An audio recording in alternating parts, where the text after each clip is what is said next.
O presidente Donald Trump, ele está demonstrando cada vez mais sinais de demência.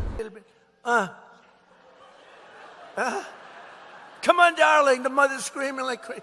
Darling, I love you, darling. Mom, I can't do it. Sabe, ele dorme o tempo todo, que eu já mostrei para vocês. Ele fala umas coisas que não tem sentido, ele confunde as coisas, que nem ele falou que o Bolsonaro Júnior foi preso. E agora ele está passando dos limites também, né, pessoal?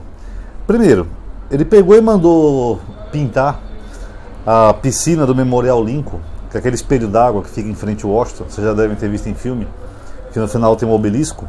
Ele mandou colocar tinta azul, porque ele queria fazer um espelho d'água azulado, tá?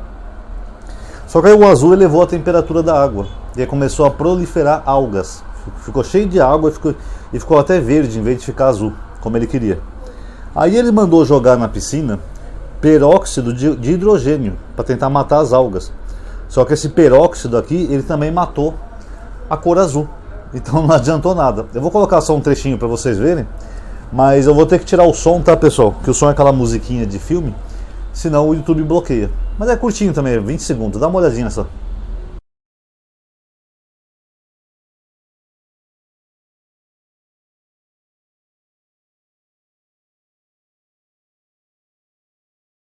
Viram?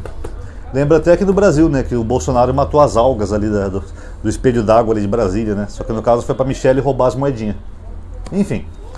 Aí, pessoal, ele foi condecorar um militar lá nos Estados Unidos, queria dar uma medalha de honra pra ele. Não sei se lutou lá no Irã, o que foi, mas isso é de praxe entre governos.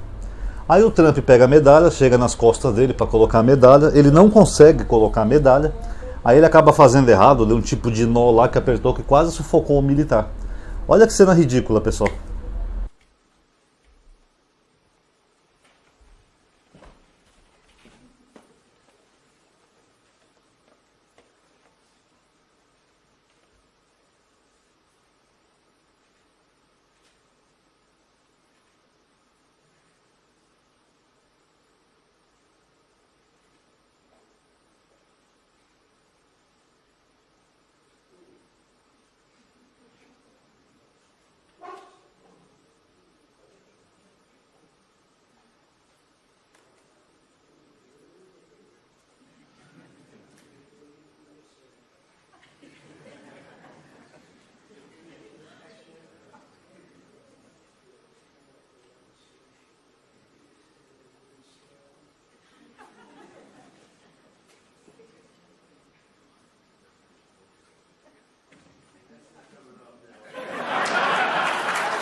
Sendo que ele que já foi presidente, ele já deve ter feito isso outras vezes no primeiro mandato dele.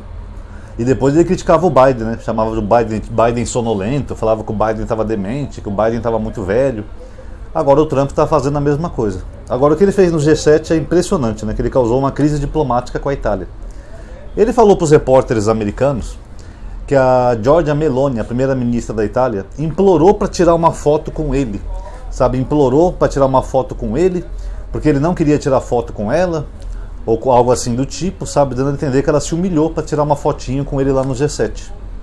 Só que ela respondeu imediatamente, ela viu o comentário dele, ela postou lá em italiano, que ela falou, isso nunca aconteceu. Ela falou, o Trump tirou isso da cabeça dele, não tem fonte nenhuma acerca disso.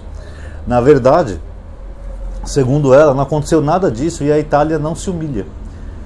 Tem o vídeo dela, mas acho que eu não vou pôr o vídeo dela porque é italiano, acho que a maioria não vai entender aqui, mas ela falou basicamente isso, ela falou, isso aí ele tirou da cabeça dele. Não aconteceu nada disso. Até porque, na verdade, pessoal, esse G7, quem foi isolado mesmo foi o Trump. Ele chegou lá falando que ele era o chefe. I'm the boss, I'm the boss, you know, I'm the boss, I'm the king. The king, the power, the software. Na verdade, ele chegou lá todo arrogante, falando que ele era o chefe. Ninguém nem ligou, alguns deram risada e tal, porque ele é chefe de quem? Dos outros países? Não, só na cabecinha doente megalomaníaca dele. Mas na realidade não é. E ele foi o que foi mais sem graça ali no G7, foi ele. Lembrando que os Estados Unidos é parte do G7, né, que é as 7 maiores economias do mundo. O Lula, que é do Brasil, que não é das 7 maiores economias, foi só como convidado, o Lula teve mais, assim, como é que eu vou dizer, apoio e atenção do que ele. conversou com a primeira-ministra do Japão, o ministro da Coreia do Sul conversou com ele, pulou a tela de lugar que eu mostrei para vocês, conversou com a Ursula von der Leyen, o Macron, o Narendra Modi, várias autoridades que estavam ali estavam procurando o Lula.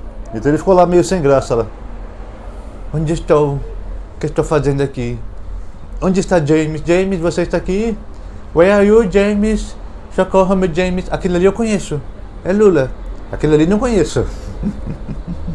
Então isso gerou uma crise tão grande diplomática que o secretário de Relações Exteriores da Itália, ele estava com viagem marcada para os Estados Unidos, acho que seria hoje, se eu não estou enganado, e ele cancelou a viagem por causa disso. Por causa das loucuras do Donald Trump. O que lembra o nosso Bolsonaro aqui também, né? Que ele falou que a mulher do Macron era feia, vocês lembram disso? Um chefe de Estado, que é um presidente de um país como o Brasil, vai lá e fala que a mulher do presidente da França é feia. Parece aquelas fofoqueiras, sabe, de baixa qualidade, sabe, que todo bairro tem uma fofoqueira que fica falando da vida dos outros. É a mesma coisa. Um ataca gratuitamente a mulher de um chefe de Estado, um país como a França, e o outro ataca a primeira-ministra da Itália também sem motivo nenhum. Lembrando que a primeira-ministra da Itália é de direita também, considerada extrema-direita, inclusive. E o Trump vai lá e mete essa, que mostra também um tipo de machismo da parte dele, né? Como se ele fosse muito bonzão, fodão, e ela implorou para tirar uma fotinho com ele. Vocês não acham, pessoal, que ele está confundindo a Giorgia Meloni com o Flávio Bolsonaro? Eu não vi os detalhes, mas se teve mão lá embaixo, sabe, aquela puxação de saco, eu acho que é o Flávio e ele está confundindo. Giorgia Meloni chegou, implorou por uma fotinho, deu uma pegadinha aqui embaixo e falou: tira uma fotinho comigo, Mr. Trump, please, eu imploro, I bet you. Ah não, esse foi Flávio Bolsonaro, não foi Giorgia Meloni. Que pra mim quem fez esse papel ridículo de querer tirar uma fotinho com ele foi o Flávio, que até agora eu não acredito que aquela foto foi verdadeira também, tá? Então ele tá ficando completamente maluco. Aí ele deu uma entrevista essa semana sobre a questão do Irã, né, que estão assinando o acordo lá tal, que é provisório por enquanto, mas é um acordo de paz. E uma das cláusulas do acordo, o Irã quer que os Estados Unidos controle Israel, que Israel pare de atacar o Líbano, tá? Aí o repórter perguntou pro Trump: você vai conseguir controlar Israel? Uma pergunta bem simples. Aí o Trump falou: sim, porque eles me respeitam, eles têm respeito por mim e fazem tudo o que eu digo. Dá uma olhadinha. Are you going to be able to control Israel from attacking Lebanon? Yeah, I will be. I mean, I wonder. They have a lot of respect for me, and they do as I say. Viram? Poucas horas depois dessa entrevista, Israel já atacou o Líbano com um ataque massivo. E o primeiro-ministro de Israel falou que seria um ataque brutal, e foi. E teve um ministro israelense lá que falou que o Líbano tem que ser varrido do mapa para se livrar do Hezbollah. Então o Trump acabou de falar uma coisa, Israel já foi lá e já jogou mais bomba. O que tem irritado também autoridades americanas, tá, pessoal? Essa semana ele foi criticado pelo J.D. Vance, que criticou ele. O Trump já falou até palavrão para ele. E os americanos estão sinalizando o seguinte para Israel: olha, a gente não vai apoiar mais vocês militarmente. Então, o que eles estão dando a entender? Se Israel quiser insistir nisso, continuar a guerra, eles vão estar por conta própria. Então eu acho isso muito perigoso até para o Estado de Israel, entendeu? Porque quem tem ajudado militarmente Israel é os Estados Unidos. Então, por enquanto a situação está nesse pé. Mas agora saiu agora há pouco uma notícia, antes de eu gravar esse vídeo, que Israel e Hezbollah concordaram com cessar-fogo, uma trégua, tá? Então, no momento que eu estou gravando esse vídeo, acabou de sair a notícia. Mas você sabe como que é o Oriente Médio, né, pessoal? Eu acabar de gravar o vídeo e já vai ter outro ataque lá, das duas partes, Hezbollah e Israel, porque ali parece que é incontrolável. Não sei como se resolveria essa situação aí no mundo, mas eu acho que uma nação estrangeira poderia, tipo o próprio Estados Unidos, poderia fazer uma barreira ali entre essas duas nações que vivem em guerra. Sei lá, talvez desse certo. Eu falei no último vídeo, pessoal, que o Trump ia pagar 300 bilhões de dólares pro Irã, ia falar Hezbollah, pro Irã como indenização para ajudar a reconstruir aquilo que foi destruído, tá? E algumas pessoas comentaram aí que o Trump falou que não ia pagar nada, que era mentira, que o Trump falou que não ia pagar. Eu não achei essa fonte, pessoal, dizendo que o Trump falando que não ia pagar. Na verdade, não só vai pagar, como ele assinou o acordo, como isso tem gerado crítica dos próprios republicanos contra o Trump. Tanto que o senador Ted Cruz, que é republicano, inclusive esse Ted Cruz é um daqueles que é amiguinho lá do Bananinha lá nos Estados Unidos, tá? Ele deu uma entrevista essa semana criticando esse acordo. Ele falou: porra, o cara quer dar 300 bilhões do nosso dinheiro, dos nossos contribuintes, pro Irã se armar, fazer mais bomba e mais armas para depois tentar nos matar. Que na cabeça dele é isso: o Irã é um país inimigo e o Trump está dando uma bolada no Irã, pro Irã, que depois o Irã, segundo ele, vai usar para fazer mais bomba e arma para atacar o Ocidente. Dá uma olhadinha nas palavras do Ted Cruz. Our last podcast, we talked about the rumors that were swirling about what might be in the Iran deal. The administration has now released the memorandum of understanding that has been signed, and so we know the text of it. And as we said in the last podcast, it was highly concerning, and it turns out every bit of those rumors were accurate, and what was being circulated was in fact what was in it. I believe the president is getting very poor advice on this. And history teaches a very simple proposition, which is that giving billions of dollars to theocratic lunatics who want to murder us is a very, very bad idea.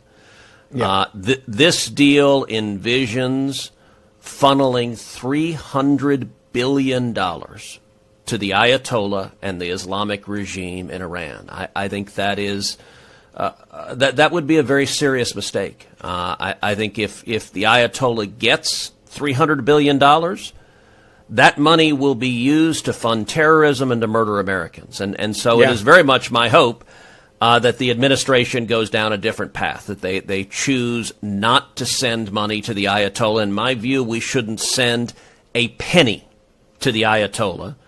And sending $300 billion would be, I think, enormously dangerous. Viram? E talvez, pessoal, o Trump tenha o mesmo pensamento, sabe? Mas se o Trump está disposto a pagar essa indenização, isso significa uma coisa, que ele está desesperado para essa guerra acabar. Porque a guerra está impopular, aumentou os preços do combustível. Já falei para vocês que ele tem que acabar com essa guerra antes das eleições de meio turno, porque senão ele está ferrado. Mesmo com o fim da guerra, eu acho que ele já está ferrado, né? Que ele perdeu muita popularidade. Então, se o Trump está disposto a dar essa bolada para o Irã, um país que ele atacou, isso mostra que o Trump está fazendo de tudo para acabar com a guerra que ele mesmo começou, e mostra que o Irã venceu a guerra. Simples. O Irã vai ser até indenizado. Enquanto que os americanos tiveram prejuízos enormes, bilionários ali também. Todas as bases atacadas, aquele satélite que eu falei para vocês, sabe, tudo, prejuízo enorme. Não vai ser indenizado. Quem vai ser indenizado é o Irã. E você só indeniza um país que ganhou de você, não o contrário. Então o Trump está claramente mostrando para o mundo que os Estados Unidos perderam uma guerra, a guerra do Irã, tá? Não tem nem como discutir mais isso, eles estão desesperados para sair da guerra, ao ponto de pagar essa indenização bilionária. E isso, pessoal, gerou um rebuliço lá nos republicanos e nos apoiadores do Trump. Aí o J.D. Vance, que é o vice dele, ele fez um discurso falando que as pessoas tinham que ter fé no presidente. Não, vocês têm que ter fé no presidente, gente. Ele jamais faria um acordo que ia prejudicar os cidadãos americanos ou o país. Se caso o Irã não respeitar o acordo e atacar de novo, a gente tem todas as ferramentas para combater o Irã. Dá uma olhadinha no discurso dele. I would say to anybody, any of the critics, is number one, have a little bit of faith in the President of the United States. The idea that he is going to strike a deal that's been bad for the American people, it's preposterous. He is the person who has had the courage to fundamentally transform our relationship with Iran and with a lot of other countries over the last year and a half. He believes in this deal. He is going to see it to completion, and if the Iranians don't comply, we still have every single tool and point of leverage that we have today. That'd be message number one, is have a little faith in the president's ability, given that he's got us this far, to take us the final step. Ou seja, o que significa essa defesa do J.D. Vance? Significa que os apoiadores do Trump já estão de saco cheio. Porque ele está pedindo agora o quê? Fé. Porque ele sabe que a realidade massacra a fé. Então a realidade é que o Trump perdeu, mais uma vergonha para os americanos, torrou bilhões de dólares nessa guerra, sendo que só a dívida dos Estados Unidos já passou de, acho que 30 trilhões, se eu não estou enganado, e ainda vai ter que pagar uma puta indenização para o Irã. O que o Trump fez com a economia? Nada, ele só piorou. Vivia criticando o Biden e piorou. E agora o cidadão americano tem que ter fé no presidente. Fé de que esse acordo é maravilhoso. Um acordo que vai pegar dinheiro dos contribuintes para dar para o Irã. Rapaz, você sabe o que é 300 bilhões de dólares? Nossa, com 300 bilhões de dólares você pode comprar até um país. De tanto dinheiro que é. O Irã, se quiser, pode comprar ali os países do Golfo, fazer o grande Irã. Imaginou o Irã compra a Jordânia, fica ali vizinho de Israel? Claro que isso é impossível, né, pessoal? Mas é só uma brincadeira, é só para mostrar como que é um valor alto de dinheiro, tá? Então é isso, pessoal. O Trump está ficando completamente maluco. Ele ataca a Giorgia Meloni com coisas da cabeça dele. Ele não consegue mais colocar uma medalha num soldado. Dorme o tempo todo em reuniões importantes, estratégicas, de guerra, né? Defesa nacional, ele é assim. Onde estou? Onde está James? James, where are you, James? Can you hear me? Can you hear me, James? Oh, parece que é uma reunião. Eles estão falando com quem? Presidente da República. Devo prestar atenção. Oh não, o presidente da República sou eu. Esse é o cara que conduz um dos países mais poderosos do mundo, né, que é os Estados Unidos da América. E quando eu falo poderoso é principalmente em material bélico, né, apesar de eles estarem sendo superados pela China. E poderoso economicamente, que é o país que tem o dólar, né, e está sendo dirigido por esse bobalhão laranja. E os bolsonaristas já acham uma boa ideia ir lá bajular o Trump. E acho que vão ter apoio. Só dessa gadaiada maluca, né? Que dão menos de 30% da população. As pesquisas mostram aí que o Flávio está derretendo, ele já está com 26%, 28%. Ele achou que seria uma boa ideia lá puxar o saco do Trump. Pois é, né, Flavinho. Nem os cidadãos dos Estados Unidos estão gostando do Trump. Tá? Segundo pesquisa, a rejeição dele já bateu recorde. Tá? Ele é o presidente mais impopular da história dos Estados Unidos. Só meia dúzia de gadaiada aqui que acha que venera o Trump. Fazer o que, né, pessoal? Então é isso aí, vamos ver qual vai ser a próxima merda que o Trump vai fazer. Esse acordo aí também, eles iam se reunir na Suíça, tá, para validar o acordo. Os Estados Unidos e o Irã. Mas aí foi cancelado por esse ataque de Israel. Agora Israel anunciou uma trégua aí com o Hezbollah. Mas eu acho que não vai durar muito não. Eu acho que vai chegar uma hora que o próprio Trump vai se voltar contra Israel. Porque os interesses deles ali na guerra são diferentes. Inclusive o próprio Marco Rubio, o J.D. Vance, falou que eles têm interesses diferentes ali, nessa guerra do Irã. Então, vai chegar uma hora que talvez eles possam entrar em conflito, tá? Porque eles ofenderam e humilharam o Netanyahu. Trump praticamente chamou ele de idiota, usou até aquele termo fuck em inglês. Foi para pegar um terrorista, tem que destruir um prédio todo. E o Netanyahu parece que ele fez esse ataque para provocar o Trump. Como que quer dizer? Aqui não é Estados Unidos. Tá? Se eu quiser atacar e continuar com a guerra, eu continuo. Então parece que foi uma provocação. Vamos ver que bicho que vai dar. Quem gostou do vídeo, pessoal, já sabe. Dá um like, atualiza a página. Porque o YouTube está removendo like e inscrito. Inclusive, vê se você está inscrito, tá? E não é para ver o vídeo duas vezes, não. É só para ver se o like ficou. Quando você dá o like, ele muda de cor, tá? Ele fica escuro. O YouTube também não está avisando todo mundo, tá? Quando a gente faz um vídeo novo. Então eu tenho 2 listas de aviso e um grupo no WhatsApp. Quem quiser participar ou da lista ou do grupo, tá aqui na descrição de cada vídeo, tá? Se alguém quiser colaborar também, eu tenho o Pix, o QR Code que eu coloco aqui, Pix na descrição. Pode também dar uma ipada no vídeo, quem quiser para ajudar. Compartilhar nos grupos e, por favor, deixa um comentário. O comentário dá engajamento, tá bom? Ajuda o algoritmo. Muito obrigado a quem viu o vídeo até aqui. Até a próxima.